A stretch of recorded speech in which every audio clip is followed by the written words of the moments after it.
During the period prior to World War I, racial prejudice ran rampant. Jim Crow laws were still in place, and distrust of African Americans was high. World War I, however, offered a unique opportunity to the African American community.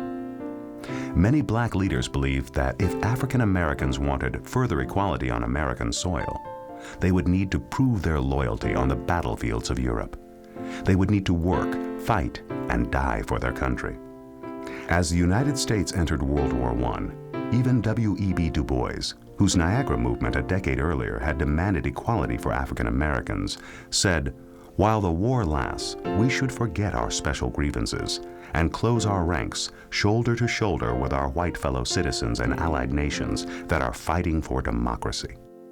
One has to realize that since the American Revolution, Black Americans have fought in every single major military campaign that America has fought. And they fought in these campaigns because they believed that in order to become American citizens, in order to be respected by the political power base of America and everyday Americans, in many ways, many of them believed that they had to prove themselves worthy of this American citizenship. African American soldiers were housed in inadequate quarters. In some cases, black soldiers actually froze to death. They were issued worn-out uniforms and were poorly trained, often not even being issued weapons to be trained with for fear they would use the weapons against whites. My grandfather's feelings were mixed about fighting in World War I. On the one hand, he was very proud of the fact that he wore the uniform and he defended America, and it proved his manhood and his rights to citizenship. On the other hand, he remained bitter about the segregation and the discrimination that black troops faced during World War I. The important aspect of the First World War is that it more widely exposed Black Americans to the international community and gave them an opportunity to see how the world was outside of the United States. The disappointment is that those same black soldiers fighting for democracy and the rights of Americans that they had been denied, were even denied the right to fight fully under the flag of their own nation, and often found themselves fighting alongside our allies simply because of the racism and segregation that has existed in our society.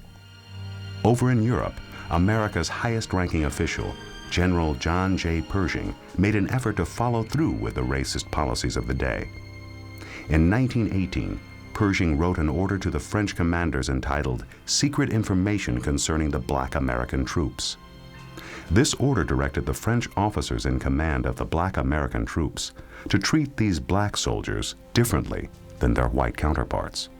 Pershing's order read, "Although a citizen of the United States, the black man is regarded by the white American as an inferior being. The black is constantly being censored for his want of intelligence and discretion, his lack of civic and professional conscience, and for his tendency toward undue familiarity. The vices of the Negro are a constant menace to the American, who has to repress them sternly." The directive went on to outline the Jim Crow laws of segregation as established in the United States, demanding that the French officers honor those laws. In spite of General Pershing's order, the African Americans who made it to the European theater experienced a different world when they arrived in France. The French people welcomed the American soldiers as liberators, all of them, black and white. The black soldiers were invited into homes and churches, as well as places of entertainment. This treatment of African Americans was quite different from the Jim Crow laws and institutionalized racism these same black soldiers faced at home. World War I also created a similar situation that would happen in World War II, where black men would go halfway across the world to fight for freedom and see sights that they had never dreamed of seeing. These were people who at once were on the plantation, or a generation or two removed from slavery themselves, going over to Europe to fight and getting some respect from whites in Europe at this time. The white American officers with African American soldiers under their command often viewed them as inadequate for combat. As a result, Many African American soldiers were assigned to manual labor and cooking. But African Americans who served under French officers were given the chance to prove themselves in battle. And prove themselves they did. Some of the most heroic, legendary units of the war were the African American divisions, distinguishing themselves in battle over and over again. New York's 369th National Guard Regiment was the most decorated American unit of the war, white or black, and claimed the longest time on the front line of any American unit, 191 days. The Germans would later refer to them as the Hellfighters. Despite their bravery and heroics, African Americans were virtually ignored by the American military in terms of recognition. Officers and soldiers who had been awarded high honors by the French, including the Croix de Guerre and Legion of Honor, were often given no military honor by the Americans. The desire to keep blacks in their place was so strong that some were even stripped of their French-bestowed honors by the American military command. The most striking insult came during the Allies' victory parade in Paris, when the most decorated unit in the war, New York's 369th, was denied permission to march. Over 250,000 black men had fought courageously to help keep Europe free, and while there, they had experienced a sense of freedom and pride they had not known at home.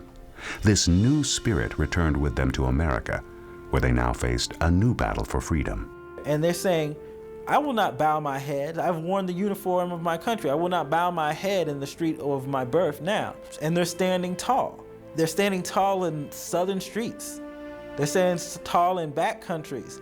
And a lot of white Southerners do not like this. This is too much pride for these Negroes to have. So there was many instances all throughout the country, North and South, of huge race riots in the year after World War I because blacks had to be reminded of their place. The First World War is an important point in our history because I believe thereafter we find that America and the world are both quite different, and that black Americans never again return to any kind of servile position within our nation, and that in a very real sense, while the struggle for civil rights had been continuous, that this set the stage for a new phase of the civil rights struggle. And we find that this extends throughout the remainder of the 20th century. And so these brave warriors, these hell fighters, returned home after being respected and honored by white Europeans, only to discover their battle had just begun. In many ways, the roots of the civil rights movement of the 50s and black pride of the 60s had its beginnings in the trenches of Europe during World War I. Freedom's song had been heard loud and clear in Europe by African American soldiers, and now it was America's turn to face the music.